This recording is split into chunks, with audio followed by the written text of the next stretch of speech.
हम दिखाते हैं सारे मनाजिर। हमारी खास पेशकश मंजरनामा, रोजाना शाम 6 बजे सिर्फ चैनल 1 न्यूज पर।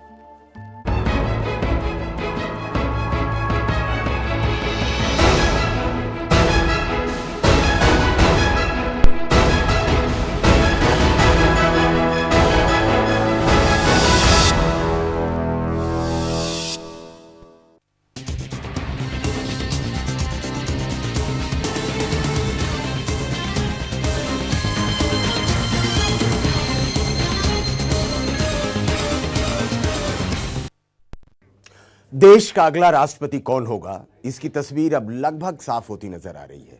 पूर्व राष्ट्रपति अब्दुल कलाम दादा के राह में सबसे बड़े रोड़े थे, लेकिन अब इस मिसाइल मैन ने भी राष्ट्रपति की रेस से खुद को किनारे कर लिया है। ऐसे में सवाल उठता है कि क्या अब ये मान लिया जाए कि प्रणब मुखर्जी देश के अगले राष्ट्रपति होंगे, या फिर उनकी राह में अब भी कोई रोड़ा मौजूद है।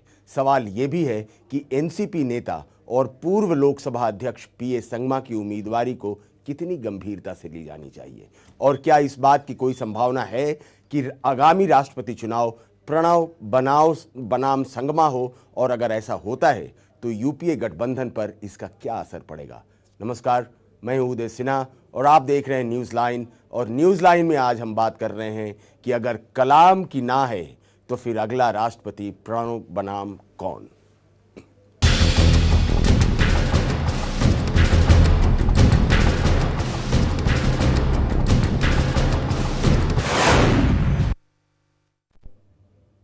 जी हां, अब्दुल कलाम ने देश के 13वें राष्ट्रपति की रेस से खुद को अलग कर लिया है।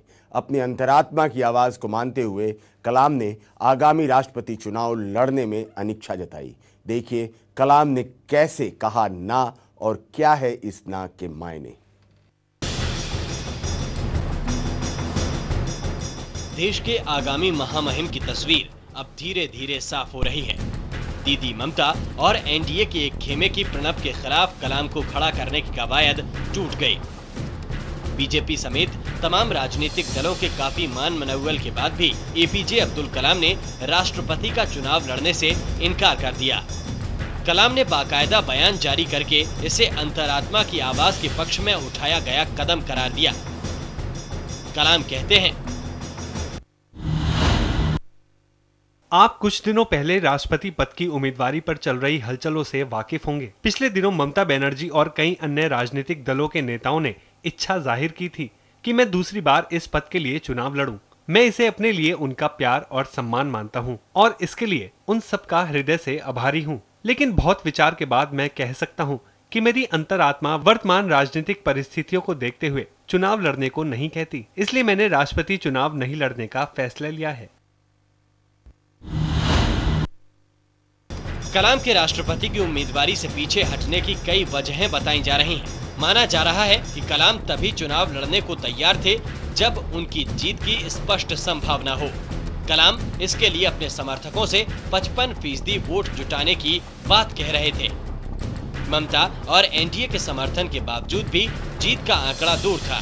पीए संगमा के भी मैदान में होने से उनका वोट बंटने की उम्मीद थी। ऐसे में कलाम अपनी जीत के प्रति आशान्वित नहीं थे। ऐसे में कलाम चुनाव लड़कर अपनी फजीहत नहीं कराना चाहते थे, सो उन्होंने अंतरात्मा की आवाज पर चुनाव नहीं लड़ने का फैसला किया। कांग्रेस कलाम के इस फैसले का स्वागत करती नजर आई। भूतपूर्व राष्ट्रपति कलाम साहब की हम सब बहुत इज्जत करते हैं और अपने विवेक से जो भी उन्होंने फैसला लिया है वो फैसला ठीक ही होगा।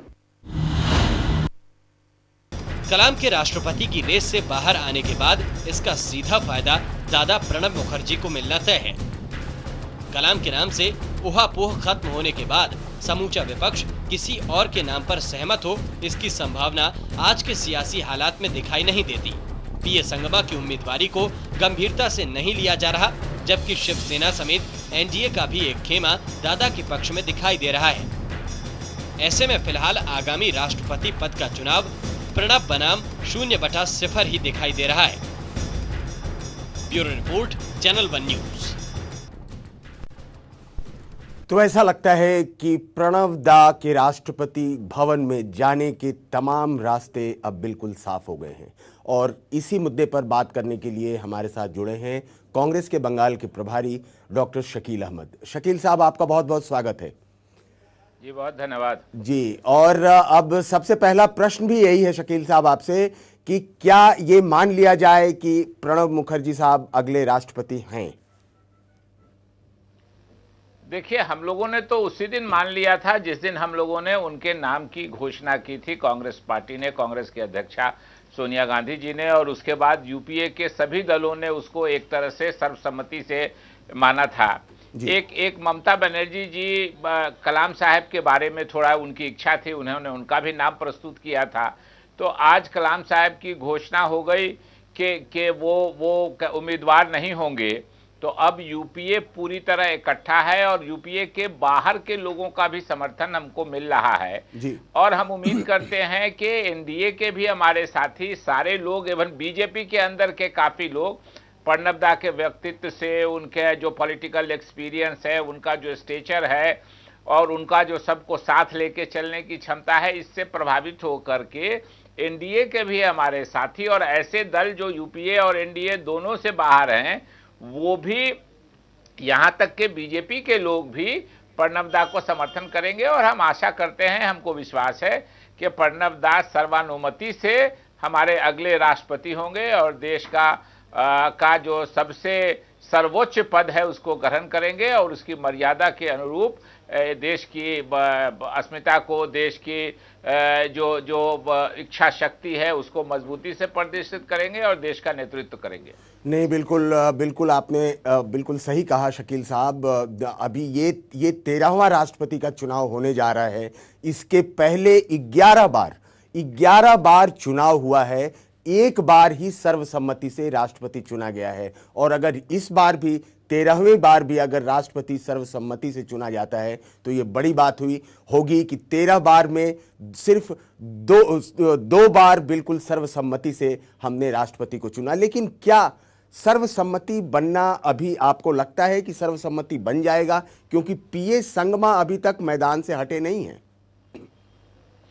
नहीं, हमारा प्रयास होगा अंतिम समय तक जी।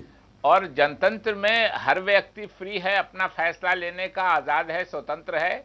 लेकिन एक जिम्मेदार दल की हैसियत से, एक जिम्मेदार गठबंधन की हैसियत से और एक देश के सबसे बड़े पद पर जाने वाले इलेक्शन को ध्यान में रखते हुए हम निश्चित रूप से अंतिम समय तक प्रयास करेंगे कि एक सर्वसम्मति बने। अगर किसी कारण सर्वसम्मति नहीं बने तो सर्वानुमति बने, और अगर वो भी संभव नहीं होगा तो जनतंत्र में चुनाव होते रहते हैं। आपने खुद कहा कि इसके पहले 12 बार चुनाव हुए हैं, 12 में 11 बार इलेक्शन हुआ है, एक बार नहीं हुआ है। तो स्वाभाविक रूप से अगर जनतंत्र में ये भी एक रास्ता है, लेकिन हमारा प्रयास जारी रखना चाहिए और कांग्रेस का, यूपीए का प्रयास रहेगा और हम आशा करेंगे कि सभी दल उस प्रयास में लगेंगे कि राष्ट्रपति अगला प्रणब मुखर्जी जी अगले राष्ट्रपति बने, सर्वसम्मति या सर्वानुमति से। तो ये कांग्रेस का प्रयास होगा, शकील साहब कह रहे हैं कि कांग्रेस का प्रयास होगा, अंतिम समय तक प्रयास होगा कि सर्वसम्मति सर्वानुमति से ही राष्ट्रपति चुना जाए। हम चलते हैं अग्निमा के पास। अग्निमा हमारे साथ जुड़ गई हैं न्यूज़ रूम से और अग्निमा से जानने की कोशिश करते हैं कि क्या एनडीए इसमें कोई उम्मीदवार दे पाएगा। अग्निमा।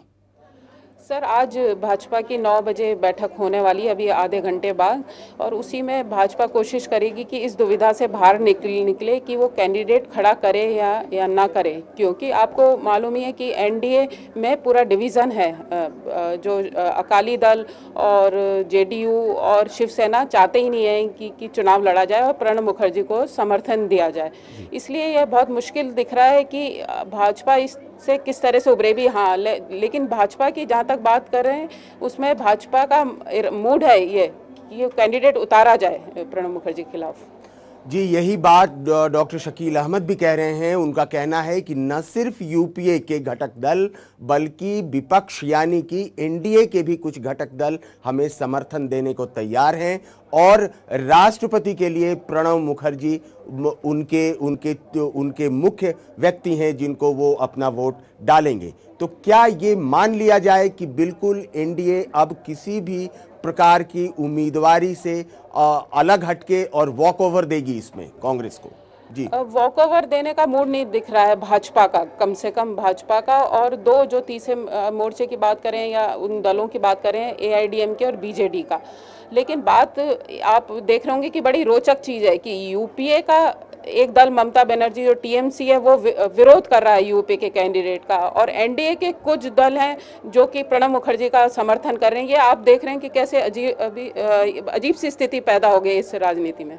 जी डॉक्टर शकील साहब, तो यूपीए का एक घटक दल ममता बनर्जी विरोध कर रही हैं, एनडीए के दो घटक दल आपको समर्थन दे रहे हैं। क्या माना जाए कि ममता बनर्जी को आप मना लेंगे ताकि यूपीए पर से ये जो आरोप है ये भी हट जाए, या ममता बनर्जी अभी भी अपना प्रेशर टैक्टिक्स चलेंगी और नहीं मानेंगी? शकील साहब। नहीं, देखिए, ममता जी की जहां तक बात है, उन्होंने एक तीन नाम सजेस्ट किए थे जी, और कलाम साहब के बारे में वो बहुत भावुक थी कि उनको होना चाहिए उनके हिसाब से। और निश्चित रूप से कलाम साहब के बारे में एक बात आप गौर करेंगे कि यूपीए के या कांग्रेस के किसी ने कोई ऐसी बात नहीं की है जो कलाम साहब के व्यक्तित्व की गरिमा से के खिलाफ हो। लेकिन अब कलाम साहब ने खुद ही घोषणा कर दिया कि वो चुनाव नहीं लड़ना चाहते हैं राष्ट्रपति का दोबारा, तो स्वाभाविक रूप से अब ममता जी यूपीए की एलआई हैं हमारे। हम लोग उम्मीद करते हैं, अपील भी उनसे किया है, आपके जरिए भी करते हैं कि पूरी मजबूती से प्रणब मुखर्जी जी बंगाल के धरती पुत्र हैं, उस रिश्ते से भी, उस ताल्लुक से भी वो पूरी मुस्तैदी से वो प्रणब मुखर्जी जी का समर्थन करेंगी। और प्रणब मुखर्जी जी बहुत ही शानदार तरीके से इस देश के राष्ट्रपति बनेंगे। जी, ये बड़ी अच्छी बात है इस बार के राष्ट्रपति के चुनाव में कि न तो किसी ने प्रणब मुखर्जी पर कोई आरोप प्रत्यारोप लगाए और न ही किसी ने अबुल कलाम साहब पर लगाए। कलाम साहब भी जितने निष्पक्ष होकर उभरे उतने ही निष्पक्षता के साथ प्रणब मुखर्जी भी उभरे हैं। बात इसकी तो नहीं हो रही है, लेकिन बात इसकी हो रही है कि क्या चुनाव सर्वसम्मति से होगा या सर्वसम्मति से नहीं होगा। आज जैसे अग्निमा ने बताया कि अभी 9 बजे एनडीए की कोई बैठक हो रही है, उस बैठक के बाद क्या बात निकलती है। भारतीय जनता पार्टी अगर विरोध करना चाहती है तो भारतीय जनता पार्टी के विरोध को कैसे देखेंगे आप शकील साहब, अगर विरोध होता हो? अब वैसे अभी तक यह स्पष्ट नहीं है कि भारतीय जनता पार्टी कौन से उम्मीदवार को देती है। जी नहीं, हमको लगता है कि बेटर सेंस प्रिवेल करेगा। आपको याद होगा कि जब पार्लियामेंट का सेशन चल रहा था और चर्चा हो रही थी, तो पार्लियामेंट के अंदर ही भाजपा के कई नेताओं ने, यशवंत सिन्हा जी का तो नाम ही मुझको याद है, प्रणब दा को बधाई दी और कहा कि हम लोगों का आपको पूरा समर्थन मिलेगा। तो स्वाभाविक रूप से प्रणब दा का व्यक्तित्व इतना असरदार है कि बीजेपी के अंदर भी बहुत से सारे लोग हैं जो इनको उनके नाम पर, और जो सच्चाई वाली रियल परिस्थितियां हैं वो हैं कि प्रणब दा का राष्ट्रपति भवन में जाना लगभग तय है। ऐसे समय में बीजेपी खामखा चुनाव करा के, प्रत्यात्मक एक तरह से कंटेस्ट करा करके अपने लिए भी बहुत ख्याति नहीं प्राप्त करेगी और देश के नज़र में उसकी छवि अच्छी नहीं जाएगी। इसलिए मैं समझता हूं कि जो सीनियर एलिमेंट हैं बीजेपी के अंदर वो प्रिवेल करेंगे और सर्वसम्मति से चुनाव कराने का एक मार्ग प्रशस्त करेंगे। जी, सर्वसम्मति से चुनाव कराने का मार्ग प्रशस्त करेंगे, ऐसा मानना है। अग्निमा, क्या आपको ऐसा लगता है कि सर्वसम्मति से होगा? इसके साथ एक और भी बात जुड़ी हुई है और वो बात है उपराष्ट्रपति के चुनाव की। क्या दोनों दलों के बीच में कोई सहमति बनाने की बात हो रही है कि राष्ट्रपति में फलाने आदमी हो गए, उपराष्ट्रपति में दूसरे कोई व्यक्ति हो गए? क्या ये सहमति की बात हो रही है अग्निमा? उदय जी, अगर सहमति की बात तो यहाँ दिख नहीं रही है। अगर सहमति की बात आती तो कांग्रेस कोई भी अपना कैंडिडेट अनाउंस करने से पहले भाजपा से बात करती, भाजपा नेतृत्व से बात करती। कोई बात नहीं की गई और भाजपा नेतृत्व इंतजार करता रह गया। यही कारण है कि पहले एक संकेत दिया था कि हम राष्ट्रपति के उसके लिए आपको समर्थन देंगे और उपराष्ट्रपति के आप हमें दे दीजिए, लेकिन उस पर यूपीए ने अपना कोई इस पर इंडिकेशन नहीं दिया। इसलिए बीजेपी को लगता है कि हम क्यों उनको कुछ ऐसी थाली में परोस के दे दें। जी शकील साहब, आप कुछ कहना चाहते थे? हाँ, देखिए, मैं आपकी विद्यमान पत्रकार से सहमत नहीं हूं जी, और उसके गवाह आप लोग भी होंगे जो मैं कह रहा हूं। कांग्रेस के सिर्फ कैंडिडेट अनाउंस करने से नहीं होता। कांग्रेस के साथ जो यूपीए के दल हैं उनके साथ हमने बैठक की और बैठक करके जैसे नाम तय हुआ प्रणब मुखर्जी जी का, उसी समय सोनिया गांधी जी ने विभिन्न दलों के नेताओं से बात की और प्रधानमंत्री ने विभिन्न दलों के नेताओं से, मुख्यमंत्री नीतीश कुमार जी से, जो और लोग हैं उनसे बात की। तो ये कहना कि हम जब हमारे ही अंदर में नाम तय नहीं था तो हम किस नाम पर उनसे बात करते। जैसे हमारे अंदर नाम तय हुआ उसी क्षण उसके समझिए कि 10 मिनट 15 मिनट के अंदर इधर टीवी पे खबर आई कि प्रणब दा हमारे कैंडिडेट होंगे और उधर हमारे नेताओं ने विपक्ष के नेताओं से संपर्क स्थापित किया। तो ये आरोप मैं समझता हूं कि ठीक नहीं है कि कांग्रेस ने उनसे बात नहीं की। पहले हमारे ही अंदर सिर्फ कांग्रेस का फैसला नहीं था जी, ये यूपीए का फैसला था। उसकी मीटिंग में बैठ के जैसे ये फैसला हुआ वैसे ही हम लोगों ने संपर्क किया। इसलिए मैं इस आरोप को नकारता हूं। हम आज भी प्रयास कर रहे हैं, बीजेपी के नेताओं से बात कर रहे हैं, एनडीए के और नेताओं से बात कर रहे हैं कि किसी तरह सर्वानुमति से, सर्वसम्मति से राष्ट्रपति का चुनाव हो जाए और मर्यादा जो राष्ट्रपति पद की होती है वो बरकरार रहे। जी, फिलहाल कलाम के ना कहने के बाद अब राष्ट्रपति की रेस में दादा के खिलाफ महज एक उम्मीदवार ही दिखाई दे रहा है और वो है पीए संगमा। तो सवाल यह है कि क्या संगमा की उम्मीदवारी को गंभीरता से ली जानी चाहिए? क्या कोई ऐसी संभावना है कि संगमा के नाम पर विपक्ष एकजुट हो, या फिर ये मान लिया जाए कि दादा प्रणब मुखर्जी ही अगले राष्ट्रपति होंगे?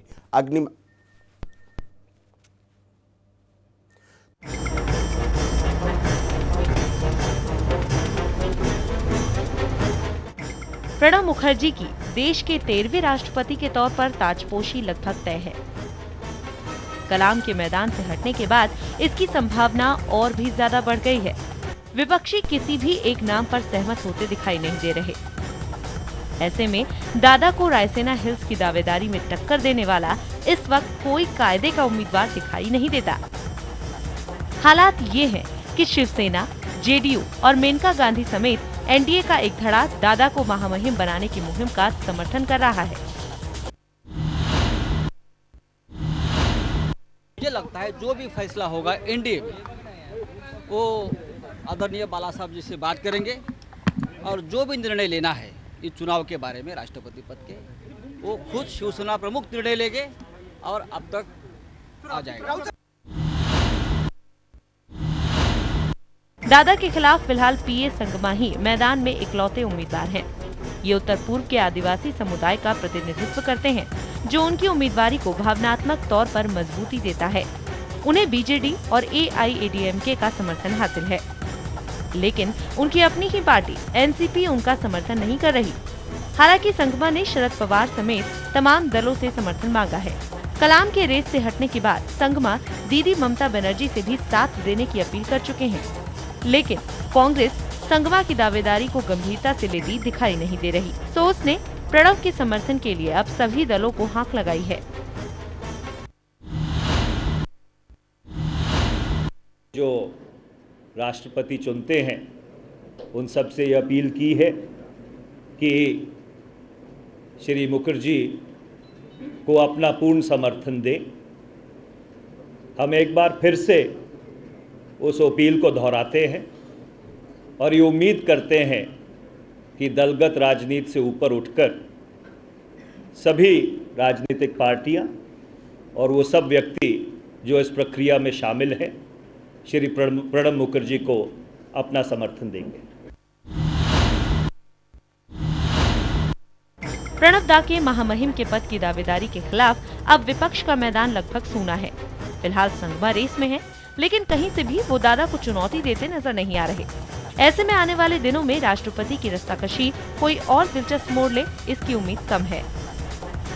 और दादा देश के 13वें महामहिम बन जाएं, हर गुजरने वाले दिन के साथ इसकी संभावना मजबूत ही हो रही है। Bureau report, channel one news. Shakeel साहब, चलिए हम माने ले रहे हैं कि दादा राष्ट्रपति बन गए। राष्ट्रपति बनने के बाद अगर हम आपके पार्टी के कुछ लोगों के कुछ बाइट्स को अगर बताएं तो उन्होंने ये भी कहा था कि हम दादा को राष्ट्रपति भवन भेजना अफोर्ड नहीं कर सकते। इसका मतलब यह है कि यूपीए के जो संकट मोचक अभी तक माने जाते रहे हैं दादा, वो दादा का की जगह पर संकट मोचक कौन बनेगा। दूसरा प्रश्न जो इससे जुड़ा है शकील साहब, कि लीडर ऑफ द हाउस कौन होगा अब अगर दादा राष्ट्रपति भवन जाते हैं। शकील साहब, देखिए, ये बात सही है कि दादा की कमी खटकेगी जी। दादा का जो स्टेचर है, उनकी जो क्षमता है सबों को साथ लेके चलने की, उनका जो एक्सपीरियंस है इतने दिनों का, मुझको हम लोगों को भी जानकारी नहीं थी। मैं व्यक्तिगत रूप से आडवाणी जी को सीनियर समझता था सबसे, लेकिन दादा ने एक दिन आडवाणी जी के ही सामने पार्लियामेंट में ही डिबेट में कहा और याद दिला दिया कि दोनों का राजनीतिक जीवन राज्यसभा से शुरू हुआ है और प्रणब दा लाल कृष्ण आडवाणी जी से 6 महीना पहले से राज्यसभा के मेंबर है, यानी आडवाणी जी से भी वो सीनियर है जी। आडवाणी जी ने एक दिन हाउस में कहा था कि दादा नहीं होते तो ये सरकार का क्या होता। तो जो हमारे मित्र हैं वो भी और जो राजनीतिक तौर पे हमारे विरोधी हैं वो भी, दोनों तरह के लोग दादा के जो क्षमता है, दादा की जो दक्षता है उसको मानते हैं और एक दिन में दादा की कमी पूरी होना मैं नहीं समझता हूं कि संभव है। धीरे धीरे ये परंपरा है कि सीनियर जनरेशन के लोग आगे बढ़ते हैं और बाद वाले जनरेशन के लोग उस जगह को भरने का प्रयास करते हैं। तो ये प्रक्रिया यहाँ भी होगी, लेकिन कोई अगर ये कहता है कि दादा की कमी नहीं खटकेगी हम लोगों को, तो मैं समझता हूं कि वो सही नहीं कह रहा है। दादा की कमी निश्चित रूप से खटकेगी, लेकिन वो बहुत महत्वपूर्ण पद पर जा रहे हैं, देश के सबसे सर्वोच्च पद पर जा रहे हैं। वो supreme commander of the arm forces होते हैं, तो राष्ट्रपति होता है, तो स्वाभाविक रूप से हमारी सारी शुभकामनाएं उनके साथ हैं। जहां तक आपने हाउस के लीडर की बात की, तो हमारी एक परंपरा है, हमारी जो चेयरपर्सन है पार्लियामेंट्री पार्टी की, उन्होंने ही प्रणब मुखर्जी जी को हाउस का नेता बनाया था और उनकी नज़र में सारे लोग हैं वहां हाउस में जो लोकसभा में है। राज्यसभा में तो प्रधानमंत्री जी हमारे नेता हैं, लेकिन लोकसभा में हमारी चेयरपर्सन जो सोनिया गांधी जी हैं, उनकी नज़र में सब लोग हैं। दादा जब राष्ट्रपति भवन चले जाएंगे तो स्वाभाविक रूप से सोनिया गांधी जी और अपने जो सहयोगी निकट के हैं उनसे विचार विमर्श करके किसी दक्ष आदमी को, किसी समझदार आदमी को, किसी को उसी तरह की सक्षम खूबियों के व्यक्ति को सदन का नेता, लोकसभा का नेता मनोनीत करने का मैं समझता हूं कि फैसला करेंगी। जी अग्निमा, हम आपके पास आना चाह रहे हैं इस सवाल के साथ, और कि आप बताएं कि क्या इस पर कुछ बातचीत चल रही है, क्योंकि शकील साहब ने बहुत ही निष्पक्षता के साथ और बहुत ही साफगोई के साथ एक बात को स्वीकार किया कि अगर कोई ये व्यक्ति कहता है कि दादा की कमी नहीं खलेगी तो वो गलत होगा। दादा की कमी निश्चित तौर से खलेगी। दादा की कमी इसलिए भी खलेगी कि सरकार के संकट मोचक दादा रहे हैं, और जहां तक बात हुई हाउस के लीडर की, वो कोई भी हो सकता है, लेकिन संकट मोचक की भूमिका में कौन आएगा ये देखना है। आप क्या कहेंगी, कौन हो सकता है हाउस का लीडर, कौन हो सकता है संकट मोचक? दादा के बाद कांग्रेस की उतनी समझ, सभी किसी को साथ लेकर चलने की समझदारी, ये और कांग्रेस पार्टी में आप किसको देख रही हैं अग्निमा? सर, ये सवाल तो खुद कांग्रेस अध्यक्ष सोनिया गांधी के सामने होगा कि प्रणब दा की जगह कौन ले। तो अभी खुद ही उलझन में होंगे कि किसको बनाया जाए। अगर हम उस नंबर की बात करें तो AK एंटोनी का नाम आता है, चिदम्बरम का नाम आता है, अगर सीनियरिटी के हिसाब से हम लेते हैं।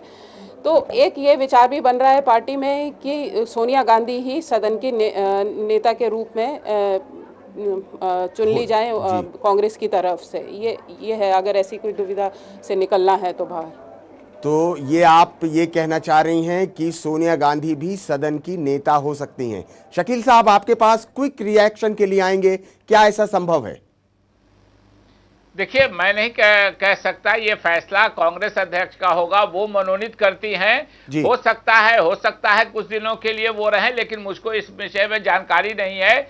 इसके लिए हम लोगों ने अपने अध्यक्ष को, अपने चेयरपर्सन को अधिकृत किया हुआ है। वो जो फैसला लेंगी या तो अपने पास रखेंगी या किसी को मनोनीत करेंगी, सारे कांग्रेस जनों को वो स्वीकार होगा। जी, सारे कांग्रेस जनों को वो स्वीकार होगा। कांग्रेस की अध्यक्षा सोनिया गांधी जो कहेंगी उसको कांग्रेस जन स्वीकार कर लेंगे, लेकिन जो यूपीए के घटक दल हैं, उन घटक दलों से को भी मनाने की जिम्मेवारी कांग्रेस की ही है। उसका क्या होगा शकील साहब? घटक दलों को कैसे मना पाएंगे किसी एक नाम पर? देखिए, मैंने पहले ही कहा कि वो फैसला करेंगी अपने जो सहयोगी हैं हमारे, उनसे विचार विमर्श करके। तो स्वाभाविक है, हमारे सहयोगी हैं यूपीए के जो घटक दल हैं, और इसीलिए मैंने पहले ही कहा आपके सवाल से कि उनसे विचार विमर्श करके वो फैसला करेंगी। चलिए, ये बात हो गई कि सदन का नेता कौन होगा, सोनिया गांधी डिसाइड करेंगी, और इसके साथ साथ संकट मोचक कौन होगा ये भी सोनिया गांधी डिसाइड करेंगी। लेकिन उपराष्ट्रपति कौन होगा, इस पर अभी तक पूरी स्पष्टता नहीं है। न तो कांग्रेस में है, न ही एनडीए में है। उपराष्ट्रपति का भी उतना ही महत्वपूर्ण पद है, और उतना ही महत्वपूर्ण है वो कुर्सी जितना महत्वपूर्ण राष्ट्रपति का हो सकता है। ये दूसरी बात है कि दोनों के इलेक्टोरल कॉलेज अलग अलग हैं। राष्ट्रपति के चुनाव के इलेक्टोरल कॉलेज अलग हैं और उपराष्ट्रपति के चुनाव के इलेक्टोरल कॉलेज अलग हैं। उपराष्ट्रपति में दोनों सदनों के लोग वहां पर मतदान करेंगे, जबकि राष्ट्रपति के लिए विधायकों का भी मत जानना जरूरी होता है। अग्निमा, आपके पास आएंगे और ये पूछेंगे कि क्या उपराष्ट्रपति के लिए कोई नाम चल रहा है यूपीए और घटक दलों के बीच में? उदय जी, आपको याद होगा कि जब प्रणब मुखर्जी का नाम ममता को बताया गया था, तो उसमें एक अंसारी जी का नाम भी लिया गया था राष्ट्रपति पद के लिए। तो अब ऐसा लग रहा है कि कांग्रेस चाहेगी कि अंसारी को ही कंटिन्यू करा जाए उपराष्ट्रपति के तौर पे, और कोई नया नाम लाएंगे तो थोड़ा उसमें फिर विवाद बनेगा, बहस ज़्यादा होगी। अंसारी हैं, अल्पसंख्यक समुदाय से भी हैं, तो एक रिप्रेजेंटेशन भी उनका रहेगा। तो ये आसान रास्ता दिखता है कांग्रेस के लिए। जी, शकील साहब, आप शायद कुछ कहना चाह रहे थे, कुछ इशारा कर रहे थे, आपके पास लौट के आ रहे हैं, क्या कहना चाह रहे थे उस पर? जी हाँ, नहीं, आपने संकट मोचक की बात की, तो संकट मोचन कोई मनोनीत नहीं करता है कि आप संकट मोचक होइएगा हमारे। जी बिल्कुल। कोई व्यक्ति अपनी दक्षता से, अपनी क्षमता से आगे बढ़ के समस्याओं के समाधान में और सबों को साथ लेके चलने की जो क्षमता और खूबियां दर्शाता है, तो धीरे धीरे आगे बढ़ के वो अपनी जगह बनाता है। जी, प्रणब मुखर्जी जी को किसी ने मनोनीत नहीं किया कि आप संकट मोचक होइएगा। बिल्कुल सही कह रहे हैं। देखिएगा कि अगर 25 GOM है, उसमें 20 के को वही हेड कर रहे हैं जी। तो ये आदमी की क्षमता होती है, लीडरशिप की नजर रहती है, और धीरे धीरे आदमी बढ़ के अपनी जगह बनाता है। बिल्कुल सही कह रहे हैं। उपराष्ट्रपति की बात है, अभी उस पर कोई फैसला नहीं हुआ। ये बात सही है कि दोनों के MLA नहीं वोट करते हैं उपराष्ट्रपति के इसमें, तो हम उम्मीद करते हैं कि हमारी लीडरशिप बात करके और तय करके उपराष्ट्रपति पर भी एक अच्छे, और ये बात कहने में मुझको कोई झिझक नहीं है कि हामिद अंसारी साहब ने बहुत मर्यादा से, बहुत प्रतिष्ठा से, बड़े सम्मान पूर्वक जो उपराष्ट्रपति और चेयरमैन ऑफ द राज्यसभा का पद होता है वो बहुत गरिमामय पूर्ण रूप से निभाया है। मगर कौन होगा आगे उपराष्ट्रपति, इसका फैसला यूपीए की लीडरशिप और अपने सहयोगियों और दलों से भी व्यापक विचार विमर्श करके फैसला करेंगे। चलिए, व्यापक विचार विमर्श करने के बाद यूपीए की तरफ से ये नाम आएगा कि उपराष्ट्रपति कौन होगा। शकील साहब, आपने बिल्कुल सही कहा कि संकट मोचक का कोई पद नहीं है, वो पद दिया नहीं जा सकता किसी को, उसे लिया जाता है और वो नेतृत्व की क्षमता से लिया जाता है। शकील साहब, आप हमारे साथ जुड़े, बहुत बहुत आपका धन्यवाद। आपने बहुत अहम जानकारियां हमारे साथ शेयर की। अग्निमा, आप भी हमारे साथ जुड़ी, बहुत बहुत आपका धन्यवाद। तो फिलहाल न्यूज़ लाइन में इतना ही, लेकिन जाने से पहले हम आपको छोड़े जा रहे हैं एक कविता के साथ जो आज के सियासी हालात पर तल्ख टिप्पणी करते हैं। इसे लिखा है रामावतार त्यागी ने। तो फिलहाल मुझे दीजिए इजाज़त, लेकिन देश दुनिया की तमाम खबरें जानने के लिए बने रहिए आप चैनल 1 न्यूज़ के साथ। धन्यवाद। पूरी हुई उम्मीद भी अब तो कहीं चलो, तुम हो हो चुके शहीद भी अब तो कहीं चलो। तुम कर्ज इस समाज का बिक कर चुका चुके, लो आई रसीद भी अब तो कहीं चलो। तुमने किया था खून तब अपने वजूद का, था एक चश्मदीद भी अब तो कहीं चलो। तुमको खुदा के नाम पर लाए थे जो यहां, वो जा चुके मुरीद भी अब तो कहीं चलो। कल तक तुम्हारी आंख से जो देखते थे लोग, दुश्वार उनका दीद